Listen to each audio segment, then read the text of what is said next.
BNP নেতা ইশরাক হোসেনকে ঢাকা দক্ষিণ সিটি কর্পোরেশনের মেয়র হিসেবে শপথ পড়ানোর দাবিতে নগর ভবনে আবারও শুরু হয়েছে অবস্থান কর্মসূচি। রোববার সকাল থেকে গুড়ি বৃষ্টিকে উপেক্ষা করে বিএনপি নেতাকর্মীরা রাজধানীর বিভিন্ন এলাকা থেকে মিছিল ও স্লোগান নিয়ে নগর ভবনের সামনে জড়ো হন এবং প্রধান ভবনের নিচে অবস্থান নেন।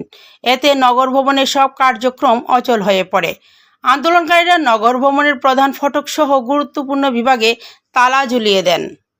আন্দোলনকারীরা বলেছেন, গত 2 দিন সরকারি বন্ধ ও শহীদ প্রেসিডেন্ট জিয়াউর রহমানের শাহাদাত বার্ষিকীর বিভিন্ন অনুষ্ঠান থাকায় আমাদের আন্দোলন বন্ধ ছিল। তবে আন্দোলন চলমান। যতদিন আমরা আমাদের ন্যায্য অধিকার ফিরে না পাবো, ইশরাক হোসেনকে শপথ না পড়ানো হবে, ততদিন আন্দোলন চালিয়ে যাব।